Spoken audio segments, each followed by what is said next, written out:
Naomba tusimame.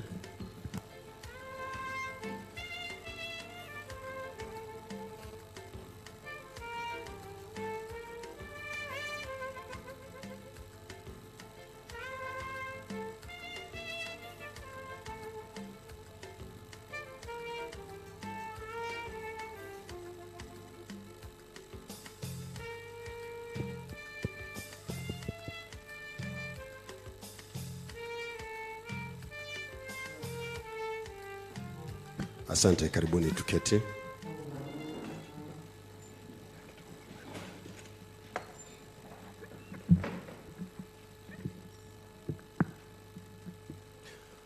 Mheshimiwa Dr. John Pombe Magufuli, Rais wa Jamhuri ya Muungano wa Tanzania, Mheshimiwa Samia Suluhu Hassan, Makamu wa Rais, Mheshimiwa Kassim Majaliwa, Waziri Mkuu, Mheshimiwa Job Yustino Ndugai, Spika wa Bunge la Jamhuri ya Muungano wa Tanzania, Mheshimiwa Jaji George Mcheche Masaju, mwakilishi wa Jaji Mkuu, Waheshimiwa mawaziri na naibu mawaziri mliopo hapa, Mheshimiwa Rais, natambua uwepo wa Mheshimiwa Waziri wa Fedha Dr. Philip Mpango na naibu waziri wa Utumishi na Utawala Bora Dr. Mary Mwanjerwa, Mheshimiwa Balozi John Kijazi, Katibu Mkuu Kiongozi, Mheshimiwa Profesa Adeladus Kilangi, Mwanasheria Mkuu wa Serikali, viongozi wakuu wa vyombo vya ulinzi na usalama, waheshimiwa makatibu wakuu. Mheshimiwa Rais, natambua uwepo wa Katibu Mkuu wa Wizara ya Fedha na Mipango, Mheshimiwa Dr. James, na Katibu Mkuu wa Ikulu, Mheshimiwa Dr. Moses Kusiluka. Mheshimiwa Rais, naomba pia utambue uwepo wa mwakilishi wa mtendaji mkuu wa mahakama. Tunaye hapa ndugu Violet Mtanga ambaye anamwakilisha mtendaji mkuu wa mahakama. Mheshimiwa Rais, tumekutana hapa asubuhi hii kwa tukio la wewe kupokea taarifa ya mkaguzi na mdhibiti wa hesabu za serikali, yani CAG, lakini pia kupokea taarifa ya taasisi ya kuzuia na kupambana na rushwa. Mheshimiwa Rais, unapokea taarifa ya mdhibiti na mkaguzi mkuu wa hesabu za serikali ya mwaka 2018-19 na unafanya hivyo kwa mujibu wa sheria ya mwaka 2008, lakini pia unapokea taarifa ya TAKUKURU ya mwaka 2018-2019 pia kwa mujibu wa sheria ya mwaka 2007 ambayo inataka taarifa hizi uzipokee kabla ya tarehe 30 Machi ya kila mwaka. Mheshimiwa Rais, taarifa ya CAG itawasilishwa na CAG mwenyewe, yupo hapa. Tunaye ndugu Chazi Kichere yuko pale. Halikadhalika tunayo, asante, karibu. Tunaye pia kaimu mkurugenzi mkuu wa TAKUKURU Brigadier General John Mbungo yuko hapo, ambao watawasilisha taarifa hizi kwako. Mheshimiwa Rais, hii leo unapokea taarifa hii ukiwa katika Ikulu ya Chamwino. Mazingira yanaweza kuwa tofauti kidogo hata kwa Watanzania wanaofuatilia tukio hili tukiwa katika ukumbi huu, na kwa ruhusa yako naomba niseme mawili matatu kuhusu ukumbi huu. Ukumbi huu, Mheshimiwa Rais, ulijengwa baada ya Mheshimiwa Rais wa kwanza wa nchi yetu, baba wa taifa hayati Mwalimu Julius Kambarage Nyerere, kutangaza uamuzi wa makao makuu ya nchi kuwa Dodoma, na ilikuwa mwaka 1973, na mara moja akaanza kujenga Ikulu. Katika ujenzi wake wa Ikulu hapa Chamwino alijenga na ukumbi huu. Mimi sikuwepo mwaka 73, lakini mliokuwepo mliuona lakini nilibahatika kuona ukumbi huu mwaka 2016. Mheshimiwa Rais, naomba nitoe ushuhuda. Ukumbi huu ulikuwa na hali mbaya sana. Ni kwa bahati mbaya kwamba tangu baba wa taifa alipoujenga ulikuwa hautumiki. Kwa lugha nyingine ni kama vile ulikuwa umetelekezwa, na humu ndani walijaa popo. Nakumbuka nilikuja siku moja na katibu wako Mheshimiwa Rais na mnikuru, humu tulifukuzwa na popo na nyigu. Mlikuwa hamfai hata kuingia kwa hatua moja hapo ndani. Na yasema haya kueleza shukrani kwako Mheshimiwa Rais kwa kazi kubwa iliyofanywa kuukarabati ukumbi huu ambao ni sehemu ya historia muhimu ya nchi yetu ya Tanzania. Ni ukumbi usiobeba idadi kubwa sana ya watu, lakini Mwalimu aliujenga kwa ajili ya matumizi ya Ikulu. Na naamini nyote mliopo hapa mmeketi kwa furaha raha mustarehe na mnaketi katika ukumbi wa kihistoria katika historia muhimu ya nchi yetu.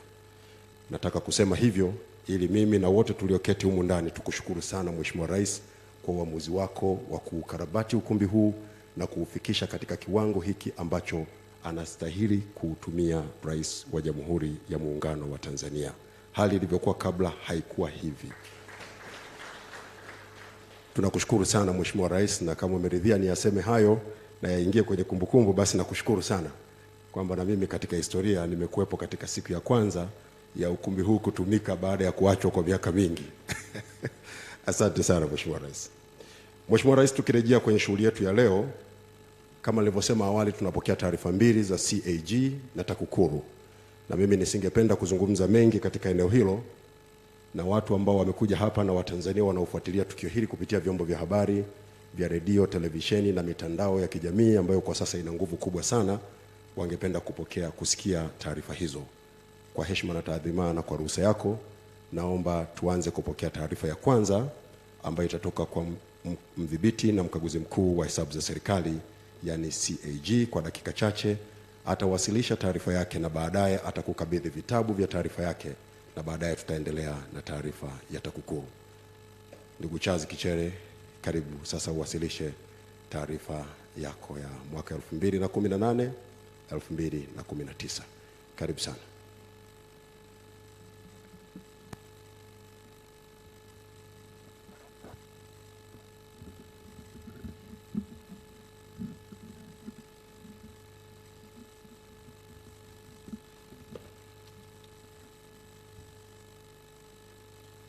Mheshimiwa Dr. John Pombe Joseph Magufuli, Rais wa Jamhuri ya Muungano wa Tanzania, Mheshimiwa Mama Samia Suluhu Hassan, Makamu wa Rais wa Jamhuri ya Muungano wa Tanzania, Mheshimiwa Kassim Majaliwa Mbunge, Waziri Mkuu wa Serikali ya Jamhuri ya Muungano wa Tanzania, Mheshimiwa Job Yustin Ndugai, Spika wa Bunge la Jamhuri ya Muungano wa Tanzania, Judge Masaju, mwakilishi wa Jaji Mkuu wa Tanzania, waheshimiwa mawaziri, waheshimiwa manaibu waziri, Mheshimiwa Balozi Injinia Kijazi, Katibu Mkuu Kiongozi, wakuu wa vyombo vya ulinzi na usalama, wafanyakazi wa ofisi ya mdhibiti na mkaguzi mkuu wa hesabu za serikali, mabibi na mabwana, asalamu alaikum. Bwana Yesu asifiwe. Tumsifu Yesu Kristo. Asante sana. Mheshimiwa Rais, napenda kutanguliza shukrani zangu kwa Mwenyezi Mungu aliyetupa uzima, afya njema siku ya leo. Pia nakushukuru sana Mheshimiwa Rais kwa kutenga muda wako kukutana nasi, pamoja na kwamba una majukumu mengi yanayokukabili kulisimamia taifa letu. Pia nitumie fursa hii kupongeza kwa uzalendo na mapenzi yako ya dhati kwa nchi yetu, kwa jinsi unavyosimamia rasilimali za Watanzania katika kuwaletea maendeleo. Hongera sana Mheshimiwa Rais na viongozi wenzako. Aidha, Mheshimiwa Rais, napenda kushukuru kwa kuniamini na kuniteua kuwa mdhibiti na mkaguzi mkuu wa hesabu za serikali, ambayo ni nafasi nyeti katika masuala ya uwajibikaji na usimamizi wa rasilimali za nchi yetu ya Tanzania.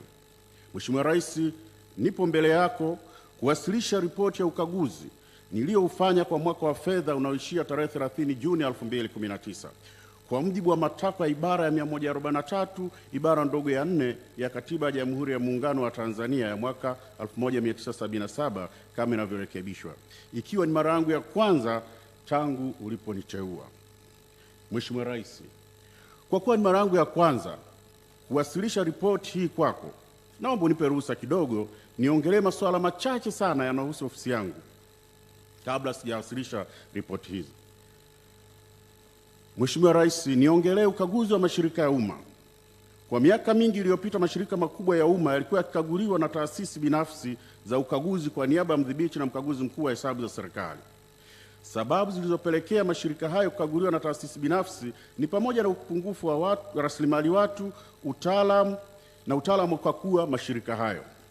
Hata hivyo, ofisi imeendelea na mkakati wa kujenga uwezo kwa watumishi wake ili iweze kukagua mashirika hayo pasipo kutumia taasisi binafsi.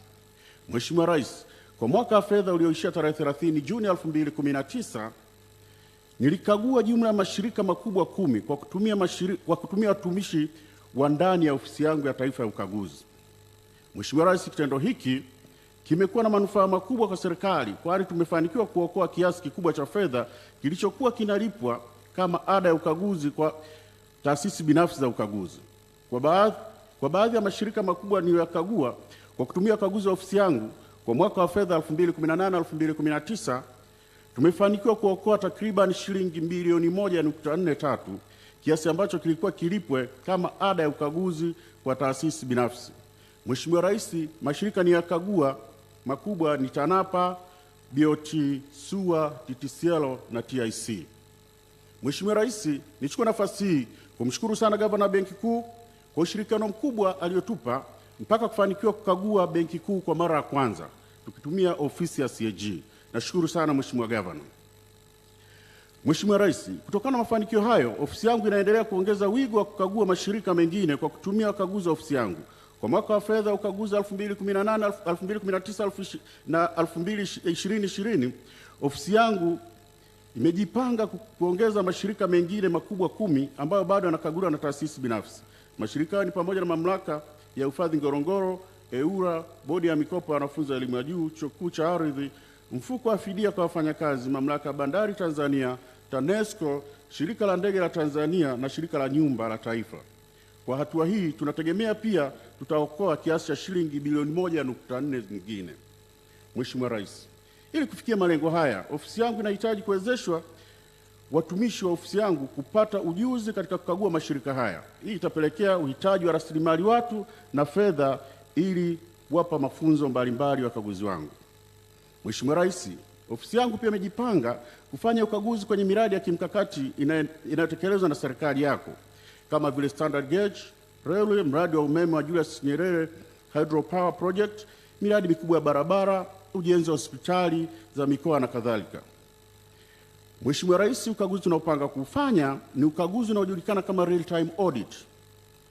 Hii ni mbinu mpya ya ukaguzi inayohakikisha kwamba ukaguzi unafanyika wakati mradi unaendelea, na hivyo kutoa ushauri ili kuboresha au kurekebisha mapungufu wakati mradi ukiwa unaendelea, badala ya kusubiri mradi umeisha ndio mkaguzi anaenda kuonyesha mapungufu. Mheshimiwa Rais, pamoja na kwamba tuna wakaguzi ambao wana uwezo wa kufanya ukaguzi wa aina hii hasa kwenye miradi, lakini idadi yao ni ndogo. Kwa mfano, tuna civil engineers 6, chemical and processing engineer 1, environmental engineer 1 na mining engineer 1. Mheshimiwa Rais, kwa kuanzia ofisi yangu ikipata civil engineers 7, quantity surveyors 3, mining engineer 1, petroleum engineer 1 na wataalamu 12 wa TEHAMA, tunaweza kufanya ukaguzi huu wa miradi kwa ufanisi mkubwa.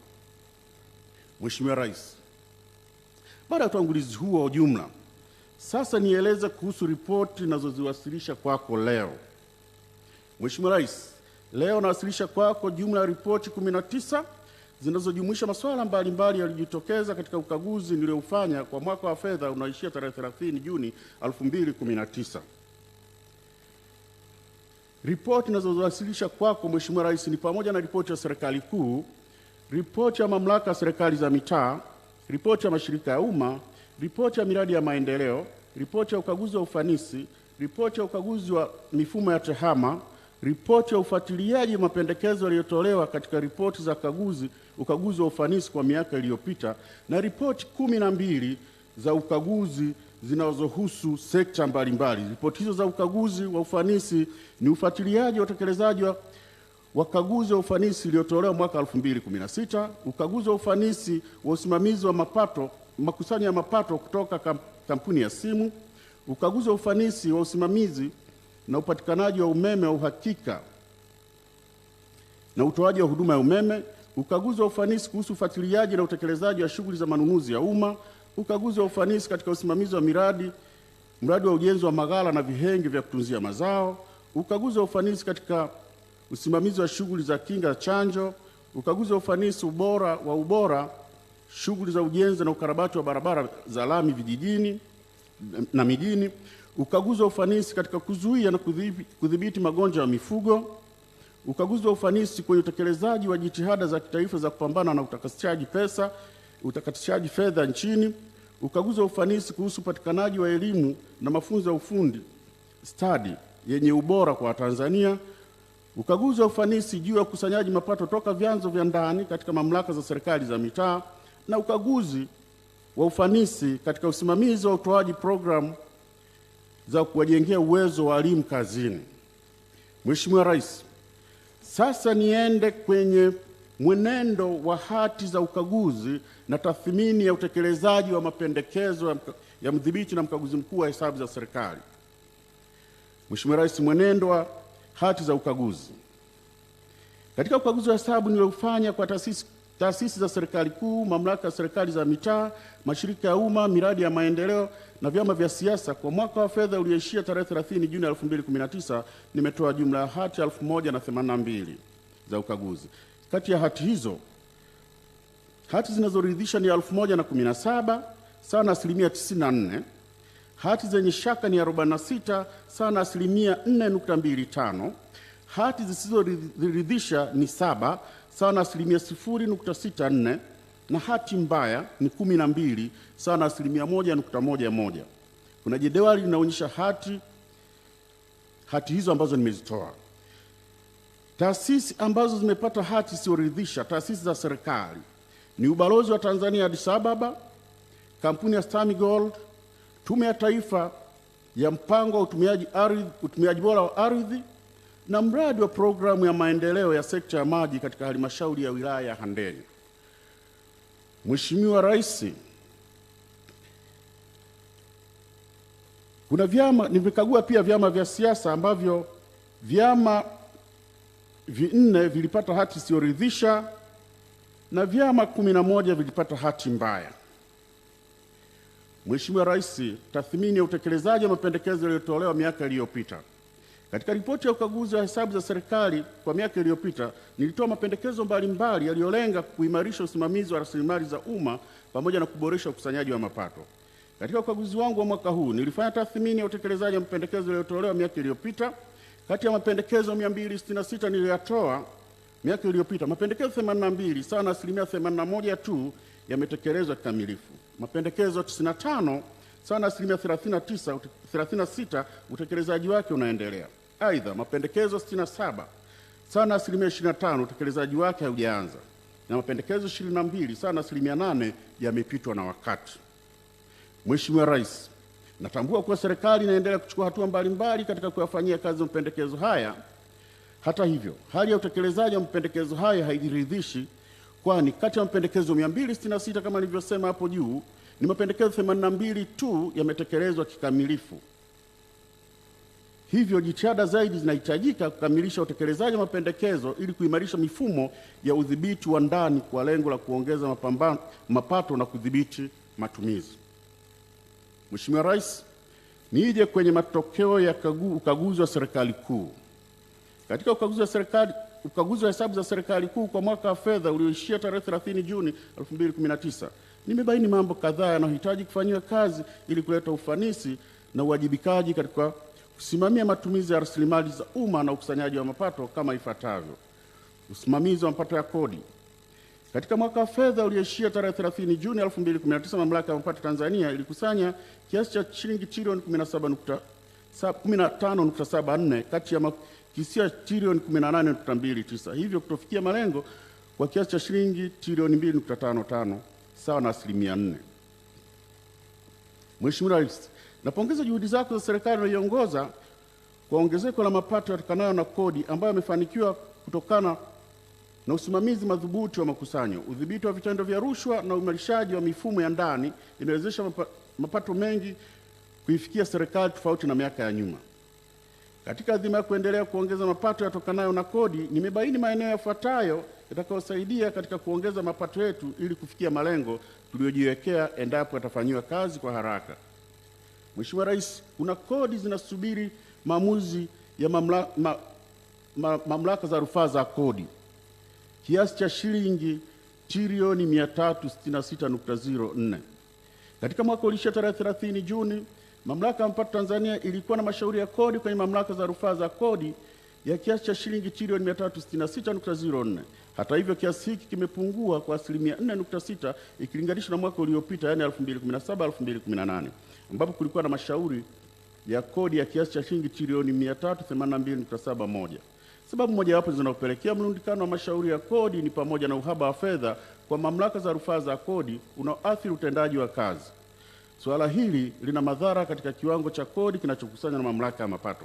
Mheshimiwa Rais, nashauri serikali iboreshe utendaji wa mamlaka za rufaa za kodi kwa kuhakikisha zinakuwa na bajeti ya kutosha na rasilimali nyingine ili ziweze kutekeleza majukumu yake kwa ufanisi na kuhitimisha kesi za kodi kwa wakati tuweze kukusanya mapato.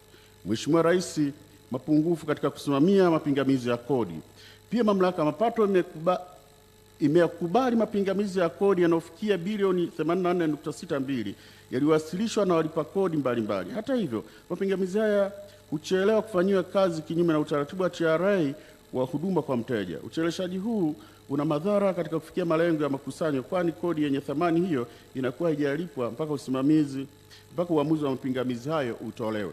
Mheshimiwa Rais, nashauri serikali kuongeza ufanisi katika kushughulikia mapingamizi ya kodi kwa wakati kwa kuongeza idadi ya watumishi wenye uzoefu na ujuzi pamoja na kuongezea mafunzo ya watumishi wa kitengo cha huduma za kiufundi na kitengo cha ukaguzi wa kodi na kuboresha utoaji makadirio ya kodi. Mheshimiwa Rais, ufuatiliaji wa madeni ya kodi. Nimebaini ufuatiliaji usioridhisha madeni ya kodi uliopelekea kuchelewa kukusanya madeni ya pingamizi ya kodi ambayo yalikataliwa na mamlaka na adhabu za makosa ya walipa kodi kiasi cha shilingi bilioni 24.78. Vile vile nilibaini kutokusanywa kwa madeni ya muda mrefu katika idara ya forodha kiasi cha shilingi bilioni 18.08.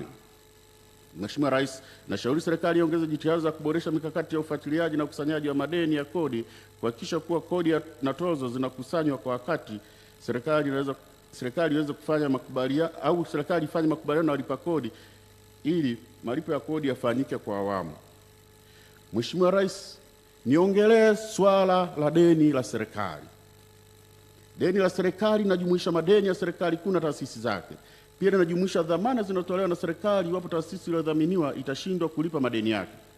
Deni la serikali kufikia tarehe 30 Juni 2019 lilikuwa shilingi trilioni 53.11, ambapo deni la ndani lilikuwa trilioni 14.86 na deni la nje ni shilingi trilioni 38.24, ikiwa ni ongezeko la shilingi trilioni 2.18 sawa na 4%, ikilinganishwa na deni la shilingi trilioni 50.93 iliyoripotiwa tarehe 30 Juni 2018. Ongezeko la deni limesababishwa na riba ya mikopo halisi na kushuka kwa thamani ya shilingi. Mheshimiwa Rais, kwa mujibu wa analysis iliyofanyika, deni hili linaendelea kuhimilika. Katika ukaguzi wangu nilibaini masuala ya msingi yafuatayo kuhusu deni na usimamizi. Mheshimiwa Rais, uanzishwaji wa kamati ya minada ya dhamana ya serikali GSAC. Nilibaini kutoanzishwa kwa kamati ya minada ya dhamana za serikali kinyume na sehemu ya 3.4 sehemu ndogo ya pili ya mpango wa minada ya dhamana za serikali kwa mwaka 2018-19. Ukosefu wa kamati unapelekea kukosekana kwa kumbukumbu za kitaasisi na marejeo ya maamuzi kwa baadaye kutokana kutowekwa kumbukumbu za kiofisi za maamuzi ya minada. Mheshimiwa Rais, ninapendekeza serikali ianzishe kamati za minada na kuainisha kwa ufasaha majukumu na wajibu wake ili kuwezesha kuwepo kwa kumbukumbu za maamuzi yafanyikayo kwa wakati wa mnada. Mheshimiwa Rais, niongelee usimamizi wa rasilimali watu. Mheshimiwa Rais, ukaguzi wa malipo ya mishahara uliofanyika katika Jeshi la Polisi ulibaini kiasi cha shilingi milioni 193.13 kilicholipwa kwa watumishi 11 ambao walikwisha fariki, kufukuzwa kazi au kustaafu, kinyume na matakwa ya kanuni ya 113 kanuni ndogo ya 3 ya kanuni za fedha za umma ya mwaka 2001. Mheshimiwa Rais, niongelee usimamizi wa manunuzi na mikataba. Katika mapitio ya taratibu za manunuzi na usimamizi wa mikataba kwenye taasisi mbalimbali za serikali, nilibaini mambo yafuatayo kwa ufupi. Ununuzi wa vifaa na huduma bila mikataba kiasi cha shilingi bilioni 5.46. Katika mwaka wa fedha 2018-19 nilibaini kuwa taasisi 5 za serikali kuu zilifanya manunuzi yenye thamani ya shilingi bilioni 5.46 pasipokuwa na mikataba. Ninashauri serikali kuhakikisha manunuzi yote yana nyaraka za kutosha ikiwemo mikataba. Mheshimiwa Rais, malipo ya ununuzi wa huduma na vifaa ambavyo havikupokelewa vyenye thamani ya shilingi milioni 587.65. Taasisi 7 za serikali kuu zilifanya manunuzi ya vifaa vya huduma vyenye thamani ya shilingi 587.65 vilivyoagizwa na kulipiwa ambavyo havijapokelewa kinyume na makubaliano ya mikataba. Mheshimiwa Rais, ninashauri serikali kuhakikisha wazabuni wanazingatia vipengele vya mkataba walivyokubaliana na hivyo kuwasilisha bidhaa zilizonunuliwa. Mheshimiwa Rais, mapungufu yaliyobainika katika mkataba wa ukusanyaji mapato kwenye viwanja vya Taifa na Uhuru. Ukaguzi wangu umebaini kwamba Wizara ya Habari, Vijana na Michezo iliingia mikataba na Selcom Paytech PLC kwa ajili ya kufunga mfumo wa kielektroniki wa kukusanya mapato katika viwanja vya Taifa na Uhuru kwa kipindi cha miaka miwili kuanzia tarehe 1 mwezi wa 7 2018 hadi tarehe 30 mwezi wa 6 mwaka 2020 kwa gharama ya 4.45% ya mapato yanayotokana na michezo na maonesho. Hata hivyo, Mheshimiwa Rais, wizara hii iliingia mkataba huo bila kuzingatia ushauri uliotolewa na serikali. Uiagiza wizara kutoingia mkataba na kampuni zilizoshiriki mchakato wa zabuni hiyo ikiwemo Selcom na Maxcom Africa. Pia wizara haina mtaalamu wa tehama anayesimamia stakabadhi zinazotozwa kupitia mfumo huo wa kielektroniki ili kuweza kujiridhisha idadi ya watazamaji kwa kila tukio la mchezo, mbali ya kutegemea ripoti za mzabuni. Hii inatoa mwanya wa kuripoti kiasi pungufu cha mapato yanayokusanywa katika kila tukio la mchezo. Mheshimiwa Rais, naishauri serikali kufanya tathmini ya mapungufu yaliyotokeza kwenye mkataba unaoendelea na kuchukua hatua stahiki itakapoingia mkataba mpya hapo baadaye. Niingie kwenye usimamizi wa matumizi. Mheshimiwa Rais, katika kupitia taarifa za matumizi ya fedha za umma nilibaini dosari mbalimbali katika udhibiti wa ndani kama ifuatavyo. 1. Dosari kwenye malipo yaliyofanywa na Jeshi la Polisi katika ujenzi wa majengo shilingi milioni 806.69. Katika kupitia malipo yaliyofanyika kwa ajili ya ujenzi wa nyumba 400, mabweni na vyumba vya madarasa nilibaini dosari zifuatazo. Kulikuwa na malipo ya vibarua kabla ya manunuzi ya vifaa milioni 355.2, malipo kwenye akaunti binafsi badala ya fundi mchundo aliyesaini mkataba kwa ajili ya ujenzi wa jengo la makao makuu ya polisi Dodoma milioni 145.2, malipo ya zaidi kwa kulinganisha na kiwango kilichochukuliwa kwenye jedwali la mahitaji kama gharama za vibarua katika ujenzi wa nyumba 30 zilizoko Medeli Mashariki Dodoma milioni 92.64, malipo kwa ajili ya vibarua kujenga misingi, kuta na linta. Hata hivyo, malipo husika hayakuwa sehemu ya jedwali la mahitaji milioni 105. Management ililipa tofali yenye ukubwa inchi 6 kwa shilingi 1,800, lakini mzabuni alipeleka tofali za inchi 5 zinazouzwa kwa shilingi 1,300, hivyo kupelekea kulipa zaidi shilingi milioni 54. Mheshimiwa Rais, bidhaa za ujenzi zilizolipwa lakini hazikuwepo eneo la ujenzi ni milioni 54.65 na hivyo kujenga jumla milioni 806.69. Mheshimiwa Rais, nashauri serikali kuimarisha mifumo ya udhibiti wa ndani kwa kufanya ufuatiliaji wa karibu kutekeleza shughuli zote wakati wa utekelezaji wa shughuli zote za miradi. Mheshimiwa Rais, matumizi yaliyolipwa zaidi shilingi milioni 459. Mapitio yangu ya malipo yaliyofanywa yalibaini kuwa taasisi 6 zililipa shilingi milioni 459.2 kwa ajili ya kununua vitu na huduma mbalimbali kwa bei ambayo iko juu ya kiwango. Taasisi hizo ni Mahakama ya Tanzania milioni 75, Ofisi ya Rais TAMISEMI milioni 13, Sekretarieti ya Mkoa wa Tanga milioni 31, Sekretarieti ya Mkoa wa Dodoma milioni 7, Sekretarieti ya Mkoa wa Tabora milioni 45, Wizara ya Maji milioni 286. Mheshimiwa Rais, na kujenga milioni 459.02. Mheshimiwa Rais, nashauri maafisa masuhuri waimarishe udhibiti wa ndani katika kuchakata malipo na kuhakikisha kiasi kilicholipwa zaidi kinarejeshwa serikalini. Mheshimiwa Rais, malipo yaliyofanyika bila kudai risiti za kielektroniki milioni 940.92. Nimebaini kuwa shilingi milioni 940.92 zililipwa kwa zabuni mbalimbali bila kudai risiti za kielektroniki kama inavyotakiwa na kifungu cha 36 cha sheria ya usimamizi wa kodi ya mwaka 2015. Mheshimiwa Rais, napendekeza maafisa masuhuri kutumia zabuni wanaotoa risiti za kielektroniki au hati za madai zilizounganishwa na mamlaka ya mapato ili kodi halisi ziweze kulipwa. Mheshimiwa Rais, matumizi yasiyo na tija shilingi milioni 948.93. Taasisi 4 zilitumia shilingi milioni 948.93 katika matumizi yasiyo na tija kama ifuatavyo: Tume ya Huduma ya Walimu, malipo ya kodi ya nyumba ambayo haitumiki milioni 2.4. Jeshi la Kujenga Taifa, gharama za kuchelewa kutoa magari bandarini milioni 57. Sekretariati ya Mkoa wa Mwanza, malipo ya dhamana ambayo haikuwa sehemu ya masharti maalum ya mkataba milioni 3.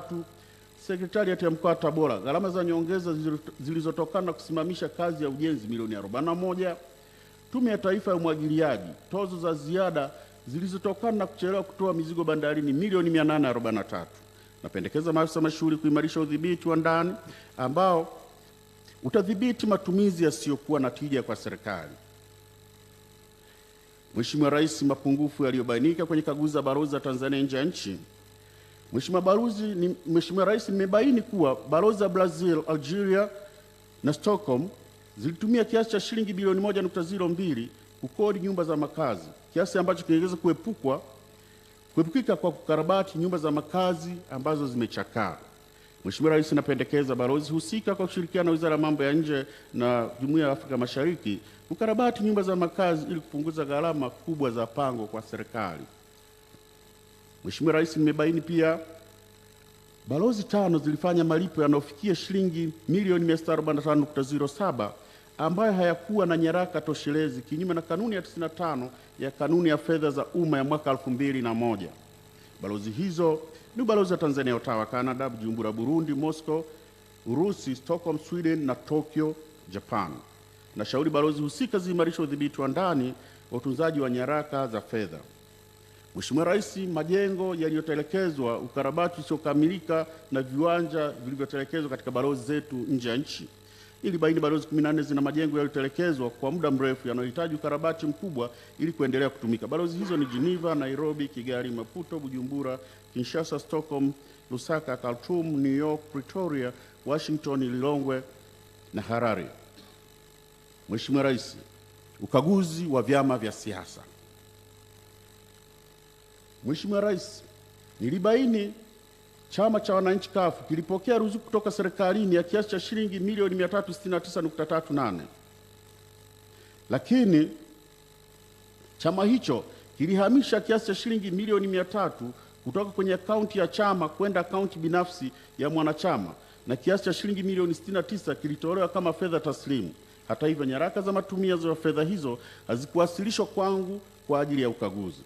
Pia nilibaini kiasi kingine cha shilingi milioni 47 kilitolewa kwenye akaunti ya benki ya chama pasipokuwa na idhini ya katibu mkuu wa chama kama ilivyoelekezwa katika kanuni za fedha za Chama cha Wananchi.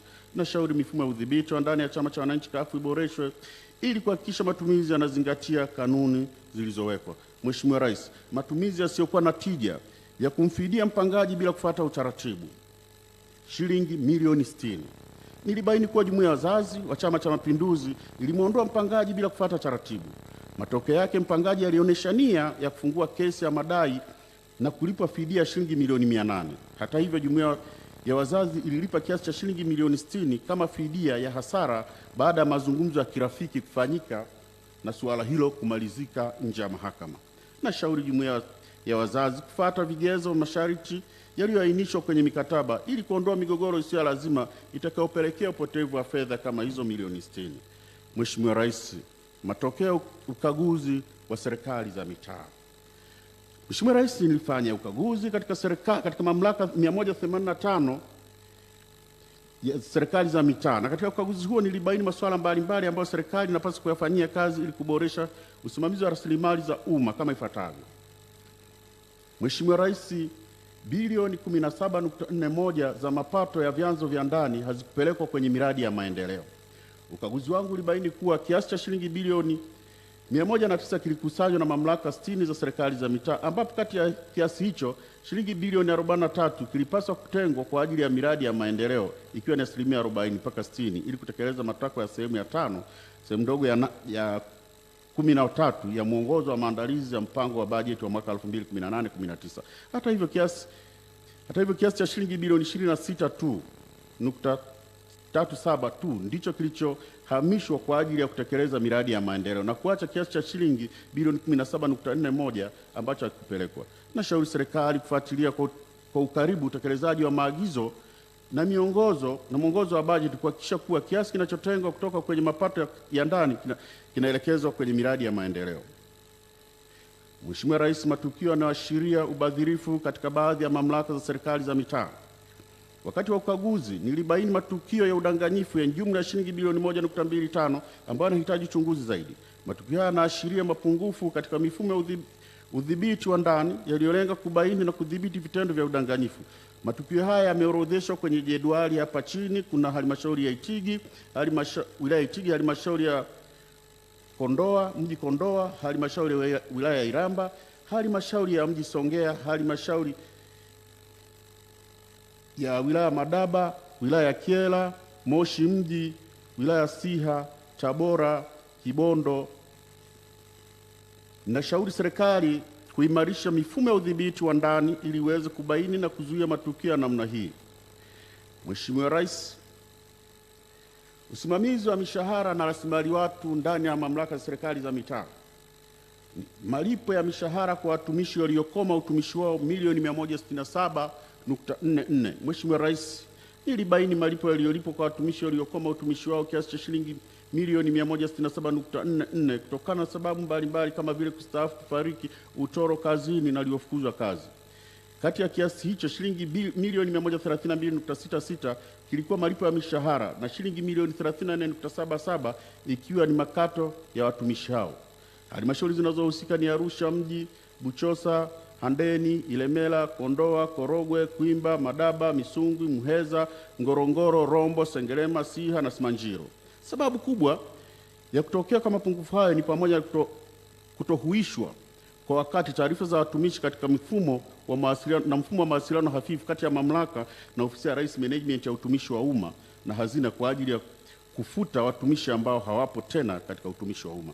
Nashauri serikali kuhakikisha kuwa watumishi waliokoma utumishi wao wanaondolewa haraka katika mfumo wa malipo ya mishahara. Mheshimiwa Rais, kuna miradi ambayo haikukamilika bilioni 77.51. Nilibaini miradi yenye thamani ya shilingi bilioni 77.51 ambayo haijakamilika katika mamlaka 81 za serikali za mitaa iliyosababishwa na ucheleweshaji wa fedha na ushiriki hafifu wa jamii kwenye shughuli za maendeleo. Mheshimiwa Rais, miradi iliyokamilika lakini haitumiki yenye thamani ya bilioni 12.66. Nilibaini uwepo wa miradi 42 yenye thamani ya shilingi bilioni 12.66 kwenye mamlaka 33 za serikali za mitaa iliyokamilika lakini miradi hiyo haitumiki. Kutokana na hali hiyo, thamani ya fedha kwa miradi hiyo haikufikiwa. Mheshimiwa Rais, nashauri serikali kuchukua hatua stahiki kuhakikisha kuwa miradi yote inayokamilika inatumika ili kufanikisha malengo yaliyowekwa pamoja na kupata thamani ya fedha. Mheshimiwa Rais, fedha za utekelezaji wa miradi zilitumika kwenye shughuli zisizokusudiwa shilingi bilioni 1.25. Nilibaini mamlaka 13 za serikali za mitaa zilichepusha fedha za miradi ya maendeleo jumla ya shilingi bilioni 1.25 na kuzitumia kwenye shughuli ambazo hazikusudiwa, kinyume na kifungu cha 43 kifungu kidogo cha 5 cha sheria ya fedha za serikali za mitaa ya mwaka 1982. Nashauri serikali kufuata matakwa ya bajeti kama ilivyopitishwa na kuboresha utaratibu wa uandaaji wa bajeti kwa kutambua shughuli zote za vipaumbele ili kupunguza mabadiliko ya mara kwa mara ya bajeti wakati wa utekelezaji na hivyo kuathiri lengo la bajeti. Mheshimiwa Rais, manunuzi na usimamizi wa mikataba katika mamlaka ya serikali za mitaa. Manunuzi ya shilingi bilioni 9.25 yalifanyika bila idhini ya bodi za zabuni. Nashauri serikali kuhakikisha manunuzi yote yanaidhinishwa na bodi za zabuni. Bidhaa za shilingi bilioni 1.09 zililipwa lakini hazikupokelewa na wanunuzi. Nashauri serikali ifuatilie kwa ukaribu ili kuhakikisha bidhaa zilizolipiwa zinapokelewa kwa mujibu wa mikataba. shilingi bilioni 3.58 zililipwa kwa wakandarasi bila tathmini ya kazi kufanyika. Nilibaini mamlaka 5 za serikali za mitaa zilifanya malipo ya kiasi cha shilingi bilioni 3.5 wakandarasi na mafundi bila kuthibitisha ukubwa wa kazi zilizofanyika, kinyume na kanuni ya 243 kanuni ndogo ya pili ya kanuni za manunuzi ya umma ya mwaka 2013. Usimamizi wa matumizi. Mheshimiwa Rais, malipo yaliyofanyika bila kuwa na viambata vinavyojitosheleza shilingi bilioni 3.45. Nashauri serikali kuimarisha utunzaji na usimamizi wa nyaraka za kiuhasibu ili kuimarisha usalama wa hati za malipo na viambatanisho vyake. Hati za malipo zilizokosekana jumla ya shilingi milioni 630.2. Nilibaini mamlaka 14 za serikali za mitaa hazikuwasilisha hati za malipo zenye thamani ya shilingi milioni 630.2 kwa ajili ya ukaguzi, kinyume na agizo lililotolewa hapo juu. Kukosekana kwa hati za malipo pamoja na viambatanisho vyake kunazuia mawanda ya ukaguzi na hivyo kushinda kuthibitisha uhalali na usahihi wa malipo husika. Mheshimiwa Rais, malipo ambayo hayakukatwa kodi ya zuio na kuwasilishwa mamlaka ya mapato Tanzania. Nilibaini mamlaka 29 za serikali za mitaa hazikukata kodi ya zuio kiasi cha shilingi milioni 301.71 kutoka kwenye malipo ya wazabuni wa bidhaa na huduma, kinyume na kifungu cha 183A cha sheria ya kodi ya mapato ya mwaka 2015. Nashauri serikali kuhakikisha taasisi zake zinakata kodi na kuwasilisha mamlaka ya mapato Tanzania ili serikali iweze kupata haki yake. Mheshimiwa Rais, niingie kwenye usimamizi wa mapato kwenye mamlaka ya serikali za mitaa. Nilibaini marekebisho ya ankara katika mamlaka 19 za serikali za mitaa yenye thamani ya shilingi milioni 626.65 yaliyofanywa na kuidhinishwa na mtu mmoja, kinyume na aya ya 10 ya maagizo yaliyotolewa na ofisi ya Rais TAMISEMI. Kukosekana kwa mgawanyo madhubuti wa majukumu katika uombaji na uidhinishaji wa marekebisho ya ankara ya mapato kwenye mfumo unaweza kupelekea upotevu wa mapato kwa watu wasio waaminifu. Nashauri serikali kuhakikisha kuwa maafisa masuhuri wanapatiwa uwezo wa kuingia na kuangalia miamala yote katika mfumo wa kukusanya mapato ya halmashauri, yani LGRCIS, na kuhakikisha marekebisho yote ya ankara za wateja yanaidhinishwa kabla hajafanyiwa marekebisho.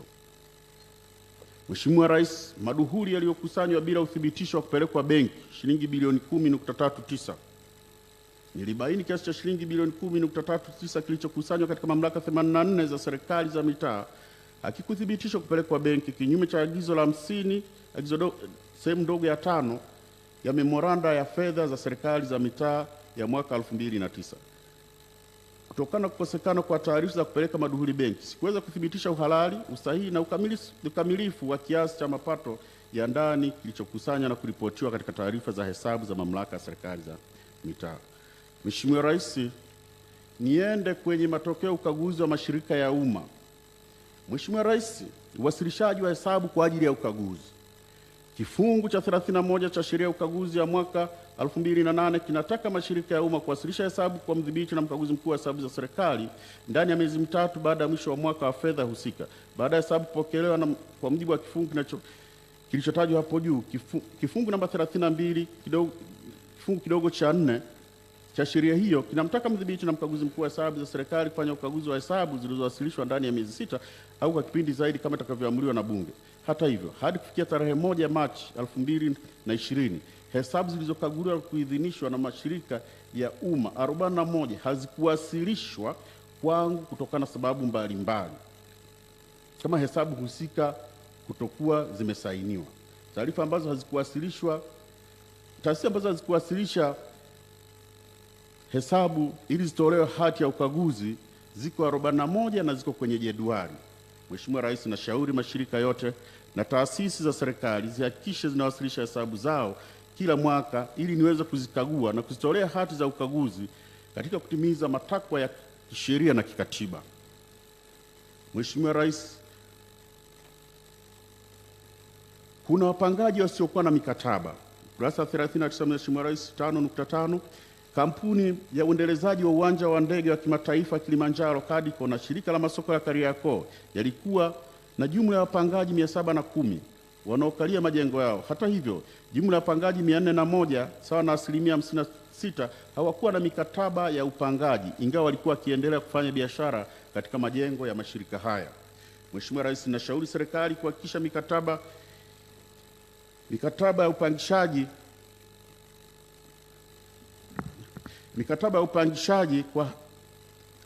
inasainiwa kwa haraka ili kuzilinda taasisi husika dhidi ya hatari ya kutolipwa na wapangaji. Mheshimiwa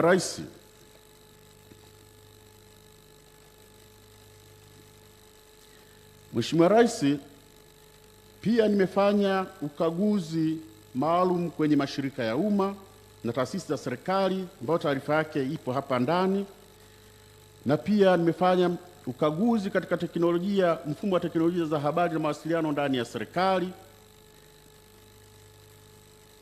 Mheshimiwa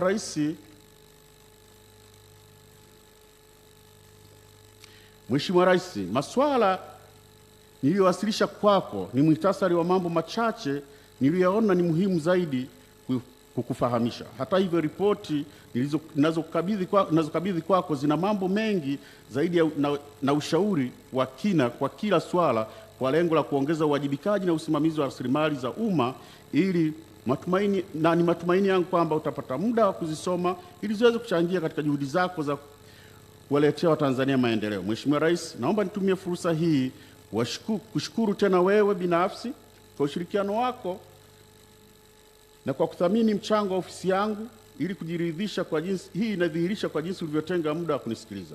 Pia naomba kutoa shukrani zangu kwa waheshimiwa viongozi walio chini yako, akiwemo Makamu wa Rais, Waziri Mkuu, Katibu Mkuu viongozi wote wa serikali kwa ushirikiano wao mpaka kufanikisha utoaji na uwasilishaji wa taarifa hii. Aidha, naitakia ofisi yako heri na fanaka kubwa katika utekelezaji wa majukumu ya kitaifa. Mungu ibariki Tanzania, Mungu ibariki Afrika. Asanteni sana kwa kunisikiliza. Naomba kuwasilisha Mheshimiwa Rais. Tumpige makofi mengi sana CAG kwa kazi hiyo kubwa ya kuwasilisha taarifa ya CAG ya mwaka 2018-19. Mheshimiwa Rais, baada ya kuwasilisha maelezo ya awali ya taarifa hiyo, naomba sasa uridhie akukabidhi vitabu vya taarifa yenyewe, na hivyo nawaomba maafisa kutoka ofisi ya CAG mumsaidie CAG kuwasilisha vitabu hivyo. Mheshimiwa Rais, nitaomba usimame hapo hapo ulipo ili CAG aweze kukukabidhi vitabu hivyo, na sote tunaweza kusimama kumunga mkono Mheshimiwa Rais wakati akipokea taarifa hizi muhimu. Tunaambiwa ni ripoti, huo ni ukaguzi wa serikali kuu, vitabu vya ukaguzi wa serikali kuu.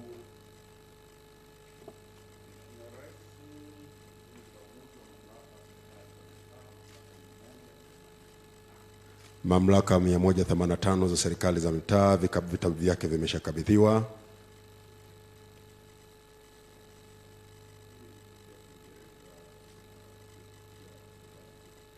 Ripoti ya Kiingereza ya serikali kuu, si vibaya kuwapigia makofi, ni kazi kubwa sana hii inayofanyika.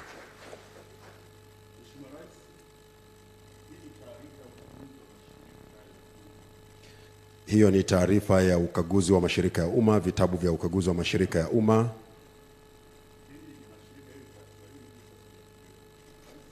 Hiyo sasa ni ya Kiingereza.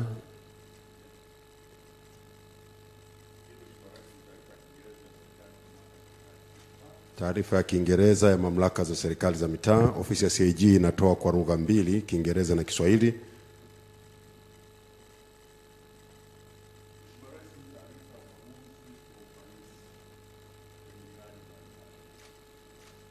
Hiyo ni taarifa ya ukaguzi wa ufanisi katika miradi mbalimbali.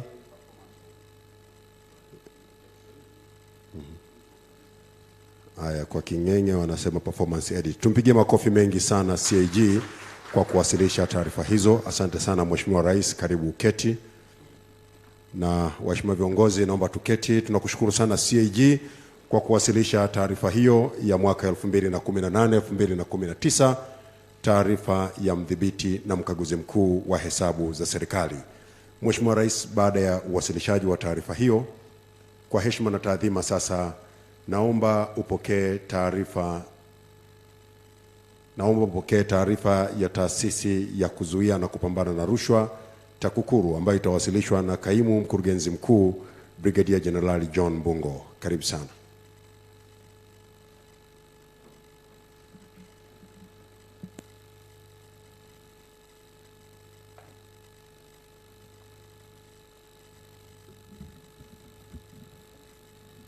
Mheshimiwa Daktari John Pombe Joseph Magufuli, Rais wa Jamhuri ya Muungano wa Tanzania, Mheshimiwa Suluhu Hassan, Makamu wa Rais wa Jamhuri ya Muungano wa Tanzania, Mheshimiwa Kassim Majaliwa, Mbunge, Waziri Mkuu wa Jamhuri ya Muungano wa Tanzania, Mheshimiwa Job Justino Ndugai, Mbunge, Spika wa Bunge la Jamhuri ya Muungano wa Tanzania, Mheshimiwa Balozi Mhandisi John W.H. Kijazi, Katibu Mkuu Kiongozi, Mheshimiwa Daktari Mary Mwanjelwa, Mbunge, Naibu Waziri wa Nchi, Ofisi ya Rais, Menejimenti ya Utumishi wa Umma na Utawala Bora, waheshimiwa mawaziri na manaibu wa mawaziri, waheshimiwa makatibu wakuu na manaibu makatibu wakuu, Mheshimiwa George Masaju, mwakilishi wa Jaji Mkuu, Mheshimiwa Mwanasheria Mkuu wa Serikali, wakuu wa vyombo vya ulinzi na usalama, watumishi wenzangu wa Taasisi ya Kuzuia na Kupambana na Rushwa, itifaki imezingatiwa. Mheshimiwa Rais, kwa heshima na unyenyekevu mkubwa, niombe kuanza na kumshukuru Mwenyezi Mungu mwingi wa rehema, kwanza kwa kukujalia wewe Mheshimiwa Rais afya ya mwili na roho, lakini pia kutukutanisha hapa tukiwa na afya njema, wakati huo huo tukifurahia amani na utulivu ambavyo vyote ni chachu ya maendeleo na mageuzi makubwa ya kiuchumi nchini. Mheshimiwa Rais, ili kuweza kudumisha na kuendeleza maendeleo ya kiuchumi ambayo Tanzania inayapitia katika uongozi wako mahiri, hatuna budi wote kwa umoja wetu kushikamana na kushiriki kamilifu katika kutekeleza jukumu kubwa la kuzuia na kupambana na rushwa. Hii itawezesha wananchi wetu waendelee kupata huduma bora za kijamii pamoja na kuongeza kasi ya ukuaji uchumi na hasa uchumi wa viwanda, ili taifa letu liwe miongoni mwa nchi zenye uchumi wa kati duniani ifikapo 2025. Mheshimiwa Rais, kwa namna ya pekee kabisa napenda kuchukua nafasi hii pia kukushukuru wewe binafsi kwa kuendelea kuniamini mimi na watumishi wenzangu kuisimamia Taasisi ya Kuzuia na Kupambana na Rushwa. Lakini pia nikushukuru Mheshimiwa Rais kuridhia kutenga muda wako kwa ajili ya tukio hili la kupokea taarifa ya utendaji kazi ya Taasisi ya Kuzuia na Kupambana na Rushwa kwa kipindi cha mwaka 2018-2019 kwa mara ya pili, wakiwemo baadhi ya viongozi wa TAKUKURU makao makuu wakiwakilisha TAKUKURU nchi nzima. Kwetu sisi hii ni heshima kubwa sana uliotupatia na ni kielelezo cha dhamira yako ya dhati na serikali unayoongoza katika mapambano haya. Kwa niaba yangu binafsi na watumishi wenzangu wa taasisi tunasema asante sana. Mheshimiwa Rais, sote tunatambua kuwa madhara ya kansa ya rushwa ni makubwa sana, kwani husababisha dhuluma kwa wananchi wanyonge, kutotekelezwa vyema kwa miradi ya maendeleo ambayo hugharimu taifa fedha nyingi sana, ukwepaji wa kodi na upotevu wa fedha za serikali na wananchi kukosa huduma bora. Kwa sababu hiyo ni wajibu wetu wote kuhakikisha tunapambana na rushwa kwa mapana yake yote.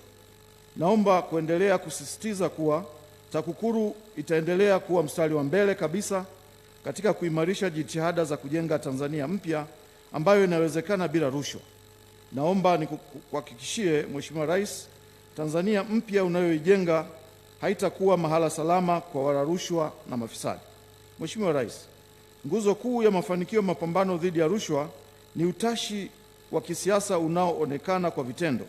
Dunia nzima imeshuhudia na imekuwa ikiuchukulia kama mfano wa kuigwa utashi wako wa kisiasa katika kutokomeza rushwa hapa nchini.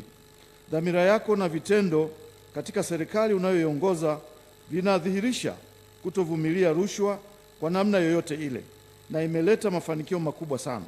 Sote tumeshuhudia kuongezeka kwa nidhamu, uadilifu na uwajibikaji kwenye utumishi wa umma na biashara, kuongezeka kwa ukusanyaji wa mapato na matumizi mazuri ya madaraka na fedha za umma.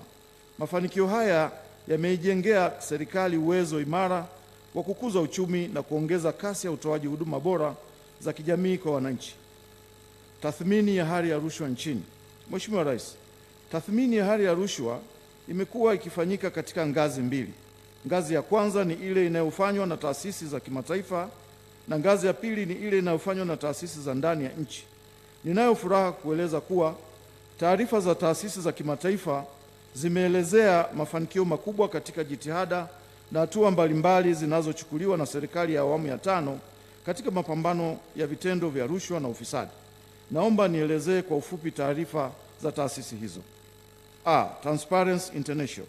Mheshimiwa Rais, taasisi ya Transparency International hupima hali ya rushwa kwa kutumia kiashiria cha Corruption Perception Index, kwa kifupi CPI.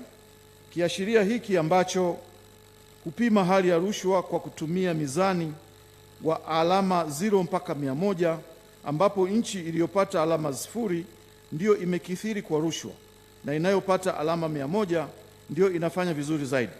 Kiashiria hiki kimeonyesha katika utafiti wa mwaka 2019 Tanzania imeendelea kufanya vizuri kwa kupata alama 37 na kushika nafasi ya 96 kati ya nchi 180, ikiwa ni kupanda kwa nafasi 23 ikilinganishwa na alama 30 katika nafasi ya 119 ambayo Tanzania ilipata kabla ya awamu ya 5 kuingia madarakani. Katika kanda ya nchi za maziwa makuu barani Afrika, Tanzania imeendelea kushika nafasi ya pili. Rekodi hii inaanzia mwaka 2015 na inaendelea hadi sasa. Mheshimiwa Rais, utafiti uliofanywa na Transparency International Global Corruption Barometer for Africa na ripoti yake kutolewa Julai 2019 juu ya mtazamo na uzoefu wa wananchi kuhusu rushwa katika kipengele cha juhudi za serikali katika mapambano dhidi ya rushwa, unaoonyesha Tanzania imefanya vizuri kwa kuwa ya kwanza katika nchi 35 za Afrika zilizofanyiwa utafiti. Utafiti huu unabaini kuwa: moja, Watanzania wenye imani kuwa serikali inafanya vizuri kwenye mapambano dhidi ya rushwa wameongezeka kutoka asilimia 37 ya mwaka 2015 hadi kufikia asilimia 71 mwaka 2019. Idadi ya Watanzania wanaoamini kuwa vitendo vya rushwa vimepungua kwa miezi 12 iliyopita imeongezeka kutoka asilimia 13 mwaka 2015 hadi kufikia 72 mwaka 2019. World Economic Forum. Mheshimiwa Rais, Jukwaa la Uchumi Duniani, yani World Economic Forum, limekuwa likitoa taarifa ya hali ya maboresho katika ushirikiano wa sekta za umma na binafsi kuleta maendeleo. Ripoti iliyotolewa na taasisi hiyo kwa mwaka 2019 kuhusu ufanisi katika matumizi ya fedha za umma, yani efficiency of government spending, imebainisha kuwa Tanzania imeshika nafasi ya 28 kati ya nchi 136 duniani zinazofanyiwa utafiti kwa kuwa na matumizi mazuri ya fedha za umma. Mheshimiwa Rais, matokeo ya utafiti hizi ni ushahidi tosha kuwa hatua zinazochukuliwa na serikali ya awamu ya 5 chini ya uongozi wako mahiri katika kukabiliana na vitendo vya rushwa nchini zinaleta matunda na kuongeza imani ya wananchi kwa serikali. Taarifa ya utendaji wa TAKUKURU kwa mwaka wa fedha 2018-2019. Mheshimiwa Rais, TAKUKURU ni chombo chenye dhamana ya kisheria ya kuongoza mapambano dhidi ya rushwa nchini. Taasisi imetekeleza majukumu ya msingi ya kuchunguza kwa kushirikiana na ofisi ya mwendesha mashtaka mkuu wa serikali, kuwafikisha washtakiwa mahakamani, kufanya utafiti na udhibiti wenye lengo la kubaini na kuziba mianya ya rushwa kwenye sekta ya umma na binafsi, na kuelimisha wananchi madhara ya rushwa na kuwahamasisha kushiriki katika mapambano dhidi ya rushwa kwa kuunga mkono juhudi zinazochukuliwa na serikali katika mapambano haya. Naomba nikuhakikishie Mheshimiwa Rais na Watanzania wote kuwa tutaendelea kutekeleza majukumu yetu kwa kuzingatia sheria. Mheshimiwa Rais, taarifa ya utendaji kazi wa Taasisi ya Kuzuia na Kupambana na Rushwa kwa mwaka 2018-2019 tunayowakilisha kwako leo hii ipo katika maeneo manne yafuatayo.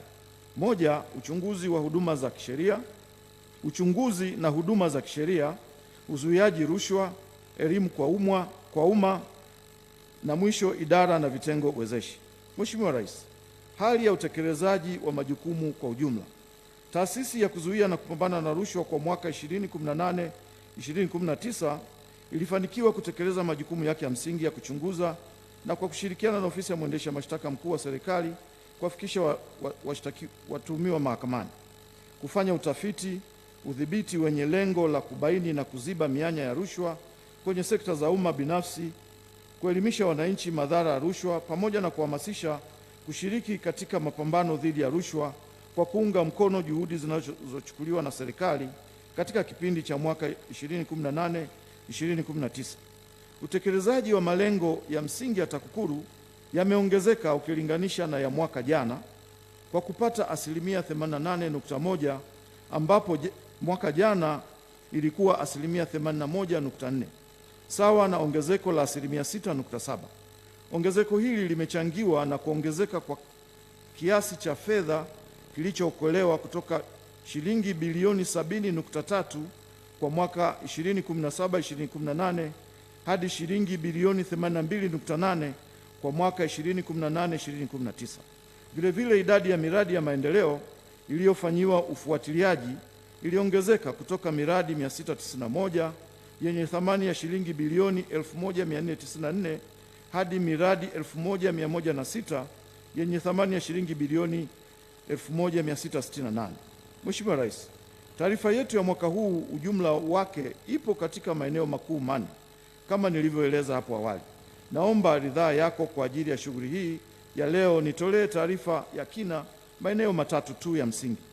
Kulingana na kifungu cha 7 cha sheria ya kuzuia na kupambana na rushwa, maeneo hayo ya uchunguzi na mashtaka, uzuiaji rushwa na uelimishaji umma. Uchunguzi wa mashtaka. Mheshimiwa Rais, taasisi imechunguza na kukamilisha majalada 911 yenye kuhusisha tuhuma mbalimbali.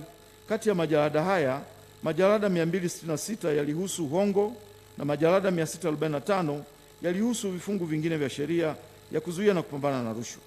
Majalada 388 yaliwasilishwa Ofisi ya Taifa ya Mashtaka kwa ajili ya kuombewa kibali cha kuwafikisha watuhumiwa mahakamani.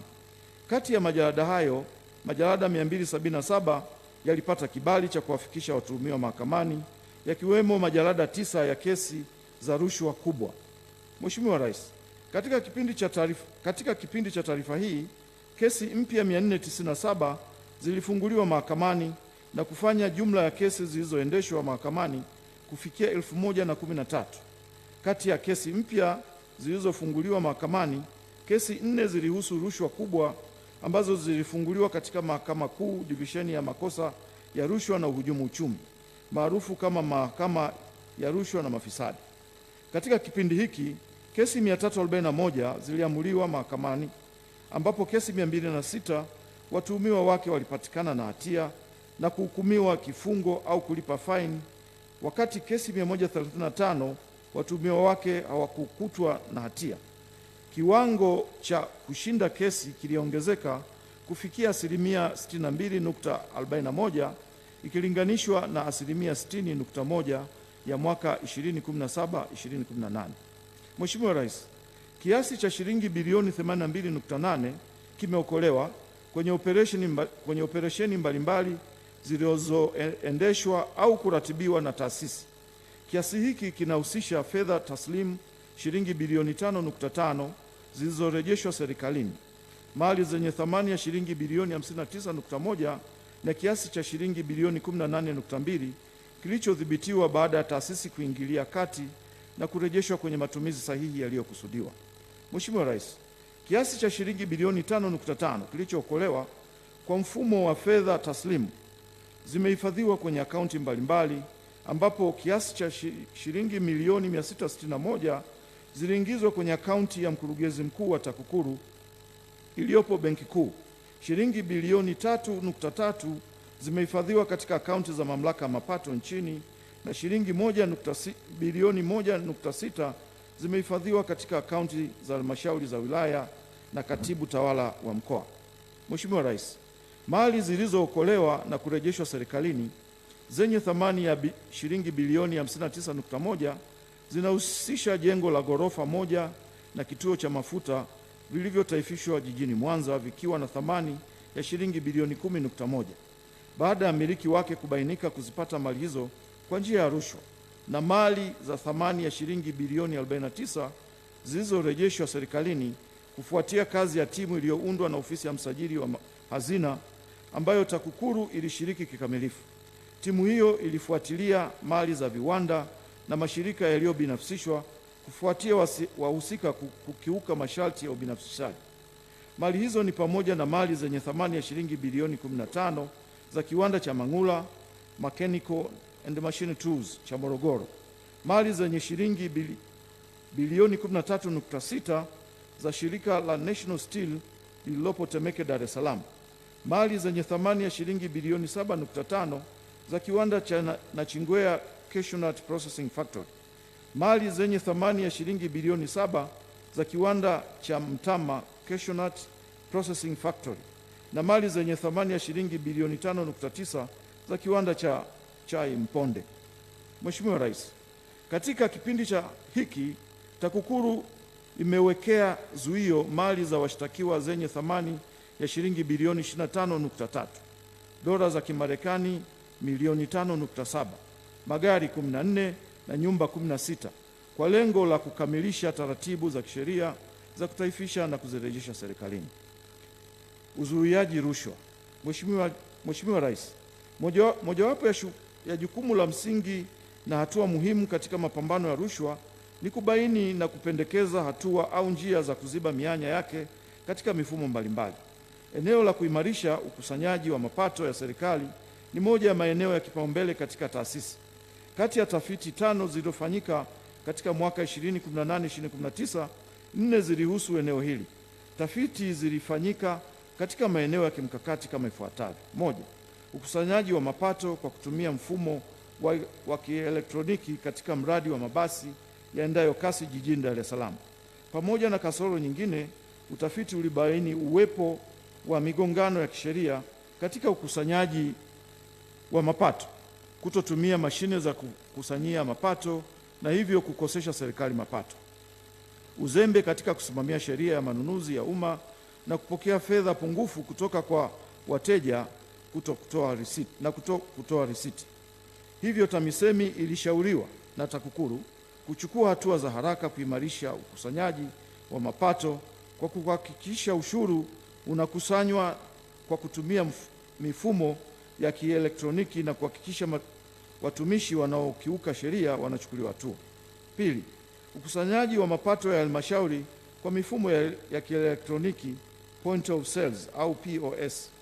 Miongoni mwa kasoro zilizobainika katika utafiti huu ni pamoja na uchache wa mashine za kukusanyia mapato, usimamizi dhaifu wakati wa kuzipokea, kuzihifadhi na kugawa mashine za kukusanyia mapato kwa watumiaji, kutokuwepo kwa utaratibu au maelekezo maalumu muda wa kuwasilisha benki fedha zinazokusanywa, baadhi ya wakurugenzi watendaji wa halmashauri kutokuwa na utaratibu mzuri wa kupata taarifa za makusanyo ya mapato, baadhi ya wakusanyaji kuzima mashine na kufanya miamala au wakati mwingine kuamua kuweka kadi zao za simu, yani SIM card, na kukusanya fedha kinyume na taratibu za serikali, na baadhi ya wafanyabiashara kukwepa kodi kwa kusafirisha mizigo nyakati za usiku kwa vile watumishi wengi wanakuwa hawapo kwenye vizuizi wakati huo. Matokeo ya utafiti na mapendekezo yake yaliwasilishwa TAMISEMI kwa ajili ya utekelezaji na ufuatiliaji. 3.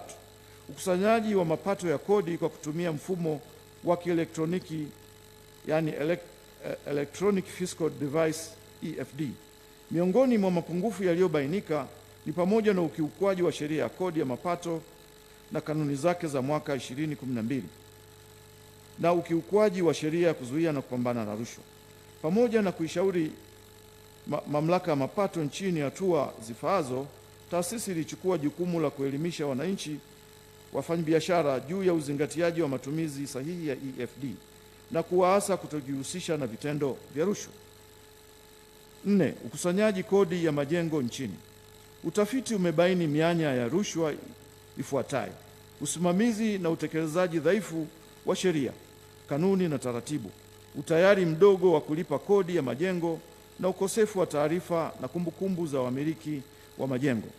Mamlaka ya Mapato Tanzania imeshauriwa kuimarisha kamati za kudhibiti uadilifu, kutafuta usuluhisho juu ya mvutano kati yake na halmashauri katika ukusanyaji wa kodi ya majengo, kuimarisha elimu ya mlipa kodi kwa mwananchi, kuimarisha uwazi katika kuwasilisha taarifa ya majengo yaliyolipwa kodi, kuimarisha mifumo ya utambuzi na utunzaji wa kumbukumbu za majengo na kuwa na ufuatiliaji endelevu wa wadaiwa wa kodi za majengo. Uandaaji wa usimamizi wa mitihani ya taifa. Pamoja na kasoro nyingine zilizobainika, mianya ya rushwa iliyobainika katika utafiti huu ni pamoja na wasimamizi kukiuka taratibu na miongozo ya usimamizi wa mitihani, kutoa na kupokea rushwa ili kufanya udanganyifu, na wanafunzi kukamatwa na majibu ya mitihani na kufanyiwa mitihani na watu wengine. Mapendekezo yalitolewa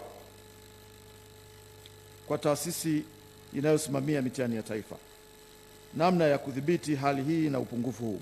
Mheshimiwa Rais, kwa kuzingatia kuwa serikali ya awamu ya 5 imewekeza fedha nyingi katika miradi ya maendeleo na lengo la kuhakikisha wananchi wanapata huduma bora, TAKUKURU kwa mwaka 2018-19 ilifanya ufuatiliaji wa matumizi ya fedha za umma katika miradi ili kuhakikisha kuwa kunakuwa na ubora wa kazi na ufanisi wenye kuendana na thamani halisi ya fedha. Miradi 1106 ya maendeleo yenye thamani ya shilingi bilioni 1668 ilifuatiliwa, ambapo asilimia 98 ya miradi hiyo ilihusu sekta za kipaumbele za maji, ujenzi, afya na elimu. Katika ufuatiliaji huo, miradi 113 yenye thamani ya shilingi bilioni 99 ilibainika kuwa na mapungufu mbalimbali, ikiwemo ubadhirifu na ukusanyaji wa taratibu za manunuzi, ambapo hatua zilichukuliwa ikiwa ni pamoja na kuanzisha uchunguzi pamoja na kuwafikisha watuhumiwa hao mahakamani. Mheshimiwa Rais, natambua kuwa shughuli ya leo ni kwa ajili ya kuwasilisha taarifa ya utendaji kwa mwaka 2018-19. Hata hivyo, kwa ruhusa yako, naomba nitolee taarifa kwa ufupi tu juu ya utekelezaji wa maagizo yako ambayo uliyatoa kwa taasisi ya kuzuia na kupambana na rushwa kwa mwaka 2019-2020, na masuala hayo ambayo ninaamini ni muhimu kwa taifa kufahamu utekelezaji wake kama ifuatavyo. Uchunguzi dhidi ya madai ya wakulima katika vyama vya ushirika vya AMCOS, Union, SACCOS na vyama vingine. Mheshimiwa Rais, taasisi iliendesha uchunguzi katika vyama vya ushirika vya AMCOS, Union, SACCOS na vyama vingine. Kufuatia uchunguzi huo, kiasi cha shilingi bilioni 8.8 kimeokolewa na kurejeshwa kwa wakulima waliodhulumiwa katika mikoa yote nchini, zikiwemo shilingi bilioni 1.4 za ufuta mkoani Lindi, shilingi bilioni 1.2 mkoani Njombe, shilingi bilioni 1.38 mkoani Simiyu, shilingi milioni 681 mkoani Mtwara, shilingi milioni 120 wilaya ya Urambo mkoani Tabora, kiasi cha shilingi bilioni 4.5 toka mikoa mingine iliyobaki. Mheshimiwa Rais, TAKUKURU imeendelesha zoezi la uokoaji fedha za korosho mkoani Mtwara kwa kushirikiana na Benki ya Kilimo. Zoezi hili limeanza tarehe 16 mwezi wa 3 mwaka huu, ambapo kiasi cha shilingi milioni 570 zilizopotea hadi kufikia tarehe 25 mwezi wa 3 2020, TAKUKURU imefanikiwa kuokoa kiasi cha shilingi milioni 265.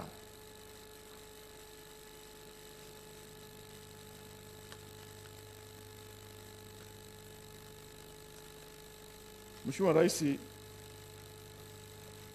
naomba nihitimishe taarifa yangu kwa kuwa muda umeisha, kwa kushukuru tena kwa kutupatia nafasi, lakini kwa kufanya uwekezaji mkubwa katika taasisi ya kuzuia na kupambana na rushwa ambayo imekuwa ni nyenzo kubwa katika mapambano dhidi ya vitendo vya rushwa. Mheshimiwa Rais, naomba kuwasilisha.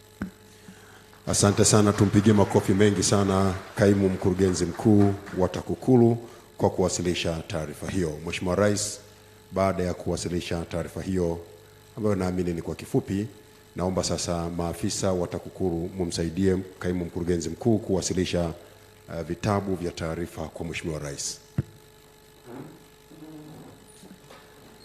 Na sote tusimame kumsindikiza. Hiyo ni taarifa.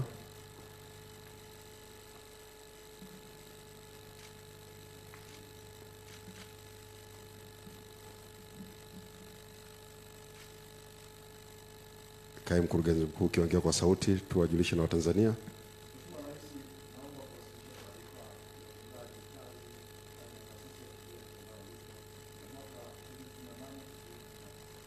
Hiyo ni taarifa ya utendaji kazi kwa TAKUKURU kwa mwaka 2018-19.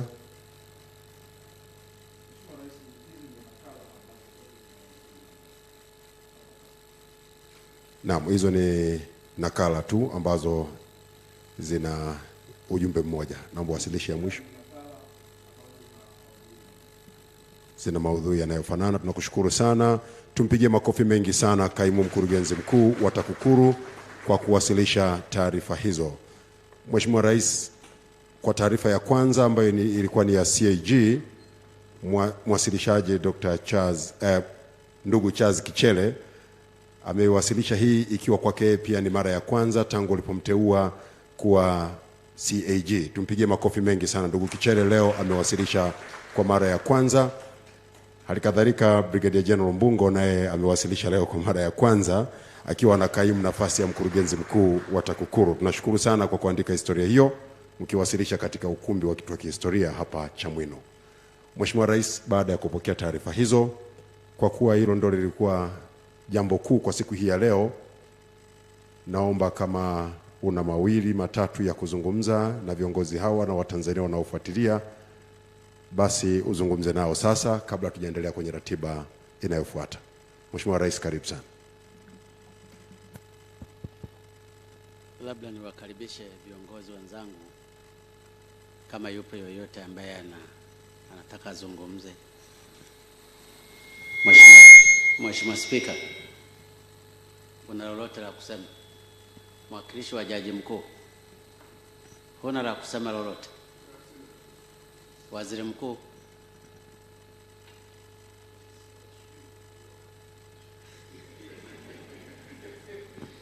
Makamu wa Rais,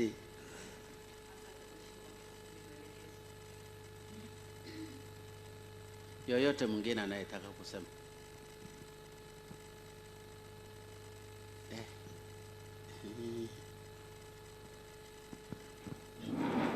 Asante, karibu Mheshimiwa Rais.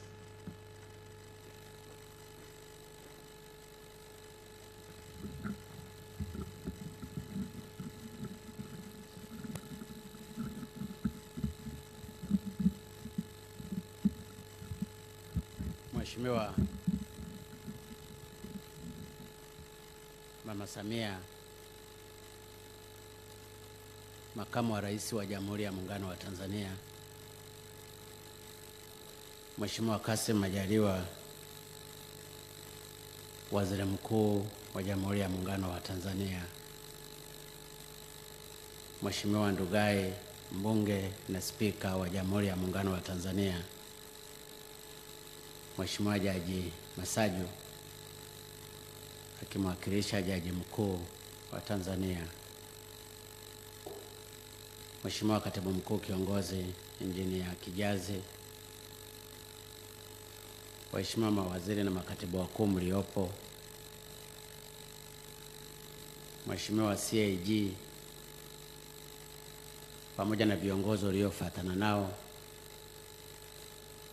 na Mheshimiwa Brigadier General Mbungo, kiongozi wa TAKUKURU, pamoja na viongozi wote kutoka TAKUKURU, wakuu wa vyombo vya ulinzi na usalama, ndugu zangu wapendwa wote, kwa pamoja niseme tu itifaki imezingatiwa. Leo tumekutana hapa kwa kazi mbili muhimu, na kazi hizi ni kwa mujibu wa sheria, lakini ni kwa mujibu wa katiba.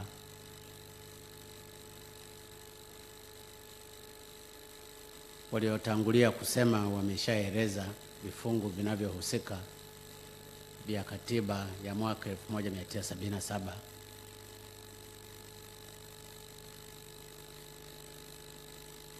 na vifungu vya sheria vya mwaka 2008 pamoja na 2007.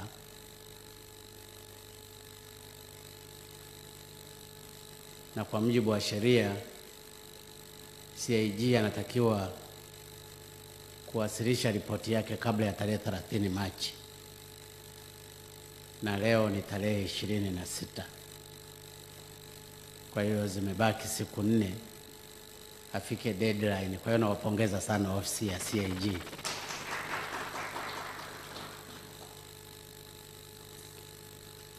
Ninafahamu na mimi niwakaribishe kwenye mawazo ya baba wa taifa ambaye kwa kweli alikuwa na mawazo makubwa sana kwa faida ya nchi yetu. Kwa taarifa nilizonazo, alifika Chamwino mwaka 1969. Ilikuwa ni kwa ajili ya shughuli ya TANU Youth League iliyokuwa inafanyika hapa, na alipotembelea maeneo fulani fulani ya Chamwino katika mwaka wa 69 akapapenda. Baba wa taifa akarudi tena mwaka 71 na aliporudi mwaka 71 akaamua kukaa hapa Chamwino. Ninaambiwa alikaa kwenye mahema pamoja na makaravani, yale nyumba za kuvutwa, na naambiwa alikuwa analala kwenye lango pale kuna mbuyu.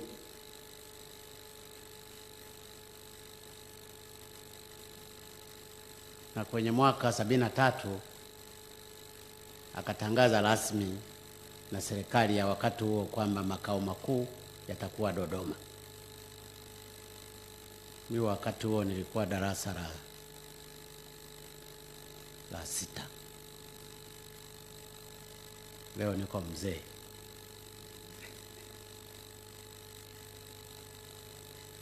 Na kama alivyoeleza Msigwa, shughuli za kuanza kujenga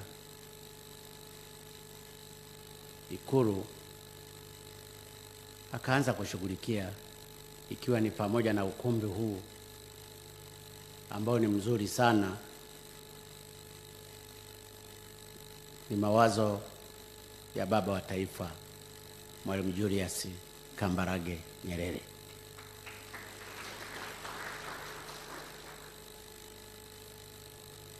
Sisi tulichofanya ni kukarabati tu na kuanza kuongeza majengo mengine, lakini tangia mara ya kwanza nilipolala hapa Ikulu mwaka 2015 baada ya kuchaguliwa 2016 kwenye annex na chumba alichokuwa kilala, inawezekana by induction, na mimi nikaguswa kwamba hapa alipopachagua baba wa taifa ni lazima tutimize kabla sijamaliza muda wangu.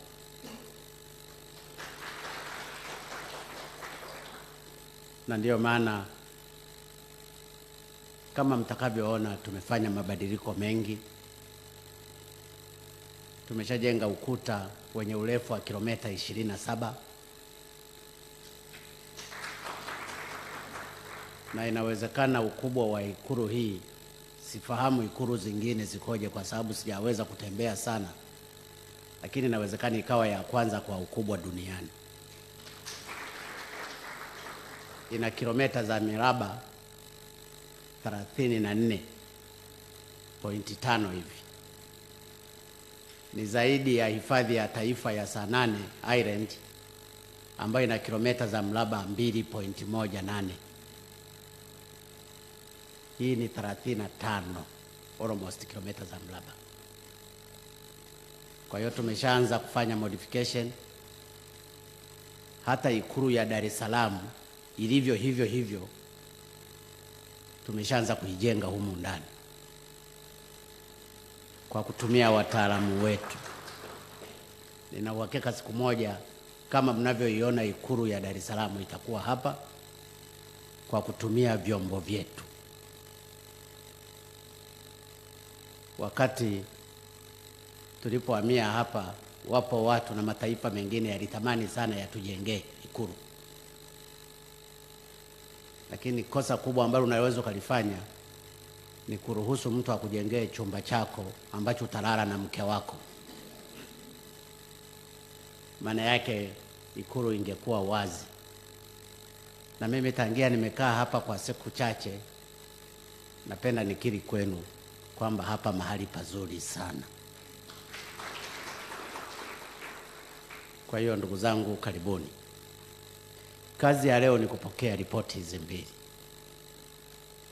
Nami nikiri kwamba ripoti zote mbili zilikuwa na umuhimu mkubwa sana, na ni kwa mujibu wa katiba na sheria za nchi yetu. Sijazisoma hizi ripoti, lakini kutokana tu na mlolongo ulivyokuwa ukielezwa, inaonyeshwa kuna mambo mengi ambayo bado tunatakiwa kuyafanya. Bado kuna changamoto nyingi sisi kama serikali, kama viongozi, lakini kama wananchi wa Tanzania tunatakiwa tushughulike katika masuala mbalimbali. Na hii inatugusa zaidi sisi viongozi tuliopewa madaraka ya kufanya kazi, kwamba tuna wajibu sana wa kusimamia maeneo yetu. Mtu wa TAKUKURU ameeleza baada ya kutoa maagizo kuhusu wizi uliokuwa unafanyika kwenye vyama vya misingi na vyama vya ushirika katika mikoa mbalimbali, ameokoa fedha za wananchi zilizokuwa zimeibiwa na kuzirudisha kwa wananchi bilioni 8.8. Sasa swali dogo tu unaweza ukajiuliza, katika maeneo hayo viongozi waliokabidhiwa madaraka na wanalipwa mishahara walikuwa wanafanya nini? Je, katika maeneo hayo hakuna wakuu wa mikoa? Katika maeneo hayo hakuna wakuu wa wilaya? Hakuna makatibu tawala wa mikoa? Hakuna madasi? Hakuna makatibu tarafa? Hakuna maofisa kata? Hakuna wenye viti wa vijiji? Hakuna mabalozi? Hakuna viongozi wa vyama mbalimbali including chama cha kinachotawala? Kwa nini ifikie wananchi wa kawaida wamelima mazao yao, hawalipi fedha zao, viongozi wako ofisini, wana magari, wana simu, bilioni 8.8 ziwe zimeliwa za wananchi na sisi tupo? Siku moja nilimwambia waziri mkuu, na nataka niseme hapa kwamba waziri mkuu, unatoka Lindi, nimekuwa nikikusikia mahali pengine unakemea vizuri sana. Kwa nini wananchi wa Lindi wazulumiwe ufuta wa bilioni 1.2?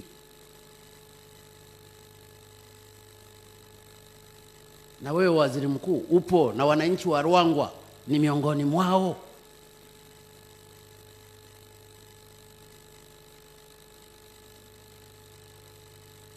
Hii ndiyo changamoto sisi viongozi tulionayo. Hatuwezi kila mahali panapotokea matatizo tunasubiri PCCB. Haiwezekani. Sisi viongozi tunafanya nini? Kwa nini tuwe na haya madaraka?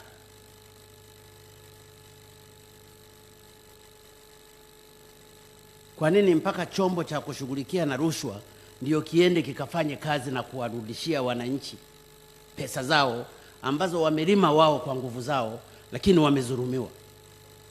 Kwa hiyo mimi nawapongeza sana PCCB kwa kazi nzuri mlioifanya. Tena nafikiri hutakiwi kuwa kaimu, kuanzia leo wewe huko moja kwa moja kabisa. Kama umeweza kurudisha bilioni 8.8, utarudisha mabilioni mengine ambayo yanazulumiwa kwa Watanzania. Umetimiza wajibu wako pamoja na chombo chako. Pamoja na kwamba wapo ndani ya chombo chako wabaya wachache, hasa huyu wa Kinondoni na watu wake 4 ninajua hiyo issue naifahamu. Hapa hapa, kama yupo hapa hapa ajue, ndio ubaya wangu mimi, nachapa hapa hapa. Lakini kwa kweli taasisi hii imefanya kazi nzuri. Lakini nitoe wito, sisi viongozi, kuanzia mimi, makamu wa rais, waziri mkuu, wakuu wa mikoa, mawaziri, mpaka kule chini, tuendelee kutimiza wajibu wetu katika kudhibiti hizi dhuluma ambazo zinawagusa watu wadogo, hasa wakulima, wafugaji na wavuvi, ili siku nyingine TAKUKURU tutakapokuwa tumeituma kule ikakute kazi zote zimeshafanywa na viongozi walioko kule, kwa sababu wana madaraka yote ya kufanya hivyo. Kwa CAG, ripoti tumezipokea, na mimi kazi yangu hapa nitawakabidhi wasaidizi wenzangu, makamu wa rais pamoja na waziri mkuu na chief secretary, wakazifanyie kazi kupitia maeneo yao yanayohusu. Lakini pia utakuwa ni wajibu wetu sisi kukabidhi bungeni kwa Mheshimiwa Spika, na ndio maana hapa amekataa kusema, anasubiri akatudunde vizuri kule bungeni, na huu ni kwa mujibu wa sheria. Lakini niombe tena, katika utaratibu huo huo kuna maeneo mengi ambayo yalikuwa yanatajwa humu.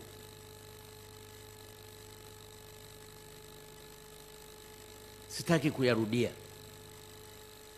Yametajwa TAMISEMI,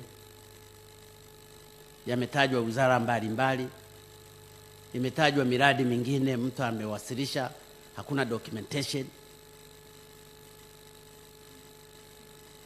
Sisi ndani ya serikali tuanze kuyafanyia kazi. Tupeleke ripoti hii bungeni, lakini kila waziri, kila mkuu wa mkoa, kila katibu mkuu, hoja zitakapokuwa zinatolewa bungeni, tusisubiri kwamba tunakwenda kuzifanyia kazi.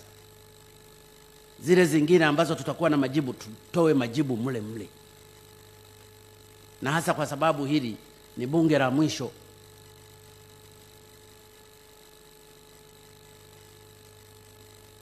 Ili bunge lingine litakalokuja jipya, haya yasiwe viporo kwa watendaji wetu. Tuyafanyie kazi, yawe na majibu. Ikiwezekana tujifungie kabisa mahali, tufanye kazi. Na hili ninaona waziri mkuu, ni kuachie hili ulibebe, na watendaji wako, mawaziri wako, makatibu wakuu.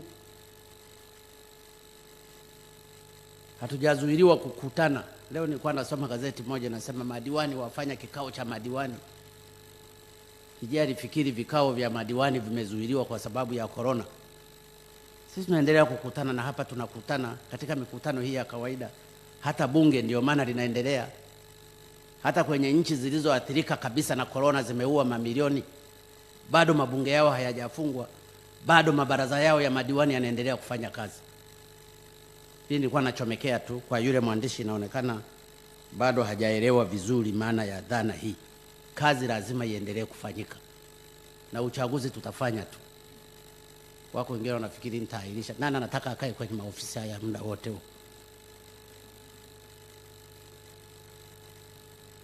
Lakini CAG nakupongeza. Hasa lingine ambalo nakupongeza sana kwa kuamua kufanya utaratibu mpya wa kuanza kukagua mashirika yetu ya umma. Ni kitu cha ajabu sana, mnakuwa na mashirika yenu ya umma, mnaweka watu binafsi kwenda kukagua wakati ninyi mpo. Na saa nyingine tunaenda kukagua mpaka mashirika ya nje huko kusudi tusifiwe tu, wakati kapasiti ya kukagua vya ndani hatuna. Najua saa nyingine tunatumika mno, labda kwa sababu tunapenda safari za nje. Sasa safari za nje hazipo, sijui mtakwenda kukagua nini huko nje. lakini uamuzi wa kuanza kukagua mashirika ya umma, that's very good, na ndiyo maana umeokoa zaidi ya bilioni 1.4, si ndio? Kwa mashirika 10 tu. Sasa tuna mashirika mangapi yote yangekaguliwa hapa? Kwa hiyo hicho ni kitendo cha kizalendo, lakini ndio Utanzania. Ng'ombe ni wako, halafu unaleta mtu mwingine akuhesabie. Kwa hiyo mmefanya vizuri, na umezungumza kwamba mnahitaji angalau mpate ajira ya watu kadhaa kwenye professional fulani. Mlizungumza ma-engineer, ma-architect na nani pamoja na specialized one 12. Nilikuwa naona kama idadi ya watu 25. Naibu waziri wa utumishi yuko hapa, kaajirieni hao 25 ili wakapate hiyo capacity nzuri, ili waweze kukagua maeneo yote, na mkatafute kweli ambao ni professional, lakini wawe na knowledge ya kukagua. Kuwa professional tu ukawa engineer haina maana unaweza ukakagua. Kwa hiyo mkafanya evaluation vizuri, muwapate wale. Kibali nimekitoa utumishi angalau cha watu 25 ili mkaendelee kutufanizia hii kazi nzuri. Ni kazi nzuri, asanteni sana maauditor kwa kazi kubwa mlioifanya. Kwa ujumla sina mengi sana ya kuzungumza, kwa sababu ninajua uchambuzi wa kweli utafanywa na sisi ndani ya serikali. Lakini pia nataka nikuhakikishie Mheshimiwa Spika, hii ripoti tutaiwasilisha hivyo hivyo kwenye ofisi yako kwa mujibu wa katiba na sheria. Hatutabadilisha yoyote yaliyozungumzwa, including na mengine ya chama. Na mimi nashukuru kwa kuwa wawazi.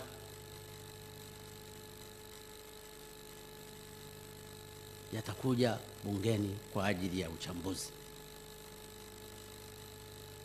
Niseme tu na vishukuru vyote vyombo hivi viwili, ofisi ya CAG na wataalamu wako pamoja na TAKUKURU, kwa kazi nzuri mnazozifanya za kizalendo kwa ajili ya manufaa ya Watanzania.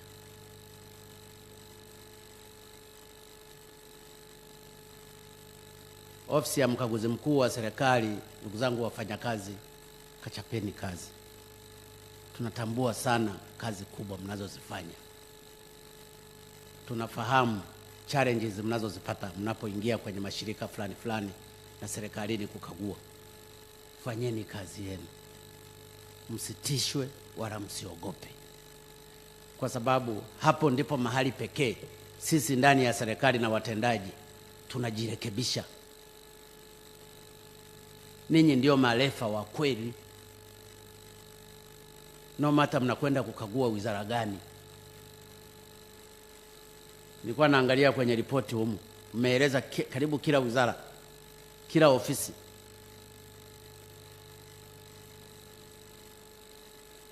Mmefanya vizuri,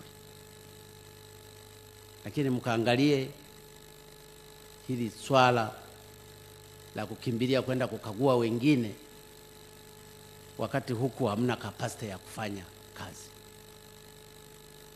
Lakini kwa ripoti pia za balozi zetu mmeeleza, mlitusaidia kwa ripoti yenu wizi wa mabilioni ya fedha uliofanyika kwenye ubalozi wetu wa Ethiopia, na balozi wa Ethiopia nimeshamrudisha, si balozi tena kule.